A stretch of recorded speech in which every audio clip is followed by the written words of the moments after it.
So Kenny, coming in to help out with the corporate MIT program from St. Louis. Appreciate you coming in as always. I know you spent some time down here working in this program with us some years ago. So talk to me a little bit about what your experience was before you came on here with Safe Haven. Oh, so before I came on with Safe Haven, I was actually in college. Okay. I graduated in May of 2018, and I actually started here in July of 2018. What'd you graduate with? Business administration degree. Okay. Did you have an intent of coming into the security industry, or how did that transpire? Well, actually, one of my fraternity brothers, he said that I was actually in a group chat, and one of them said, "Hey, you can work with me making $500 a week." Then I had another one that said, "Or you can work with me making $1,000 a week." And I was like, sold. No brainer. Yeah. He told me it was some sales job, so he was like, "I think you'll be great at this." Came on board, and I sucked.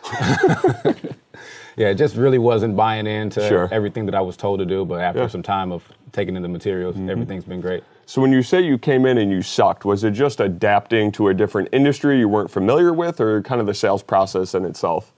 A little bit of both. I think mainly I had a lot of ego when I came on board. I thought that I knew more than the system. I knew more than everybody that had things set in place prior.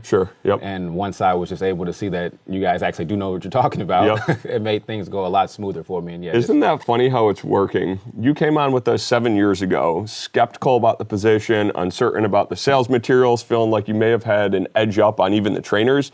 And now you're in a corporate trainer role, duplicating our processes and systems. So talk to me a little bit about that. Obviously, coming from somebody who may not feel like I'm a systems and process guy, you're the guy who gets paid to train them now. So talk to me a little bit about what that's been like. It's actually amazing. So my start of how I started and having that ego is actually a great thing for me now. Since I did start that way, now with being a corporate trainer, when I have other individuals that want to go outside the process, kind of want to do their own thing more so when it comes to it. For sure. It makes it so much easier for me to be able to explain to them like, hey man, I was in your shoes. I did the exact same things you're doing. I had the exact same thought processes that you guys are having.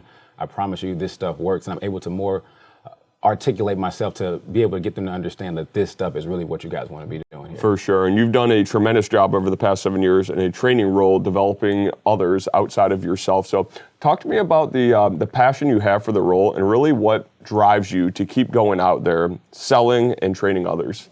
I think the main thing is when I first started, like I said, I just wanted to make a bunch of money when it came to it. And now being able to see other people make a bunch of money is a much better feeling for me. From watching people come in that don't have much, like myself, I didn't have much when I came on board.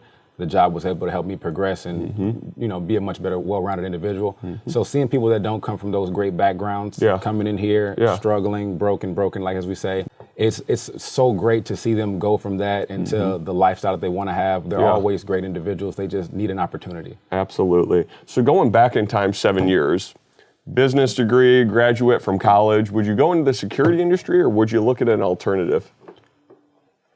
I often say if there was a way that I could have gotten those 4.5 years back from college and been in the security industry, I would have been in the security industry. You know, I hear that often, especially in the sales world where people are going, man, I wish I had found out about this a little bit earlier and not had all that student debt for something that I'm not even doing. So correct. Obviously, you guys have a successful branch there in St. Louis. Talk to me a little bit about how you guys grow that branch and the success you guys are seeing down there. I think some of the main things are, it's kind of, I guess a cliche question when it comes to it because the process really is just what works. So as long as you guys follow the processes and systems that are in place, you're going to see the success. If you're bringing people in, if you're doing the great jobs recruiting, recruiting on the doors, recruiting people who just seem like they may not be loving the jobs that they're at. Just doing that and duplicating the processes and systems over and over again is going to be the thing that really propels you up in the business when it comes to it. When we talk about recruiting, what type of person are you looking for to start with us? Somebody that is charismatic, outgoing. They have, they may be somebody who seems like they're just not being paid what they're worth. They're doing all the things at the job of being paid the same things that everybody else is doing. They're going above and beyond, but kind of getting the same treatment as everybody else. It's funny you say that. I'm going back some years now, but I worked in an ink factory actually pouring ink and putting stickers on bottles for tattoo ink. And I remember at the time thinking, I'm producing at 2 to 3 times the amount of these bottles than everybody else, but I'm getting the exact same pay as them. And for me, that was the trigger going, I want to get paid what I'm worth. And if I'm going to work harder than the next person, I want to be compensated as such. Do you feel like that's something you found here at Safe Haven? Absolutely. Yeah. If there's ever a time that somebody's moving up in the company, that always comes with an increase in salary. Yep. If you are doing more work, you're getting compensated for it through and through every single time. Absolutely. Well, man, I appreciate you spending some time coming down to Kansas City, help train and develop some of our new management staff. And here's the next 7 years working together. Sounds good, man. Heck yeah. Cheers, baby.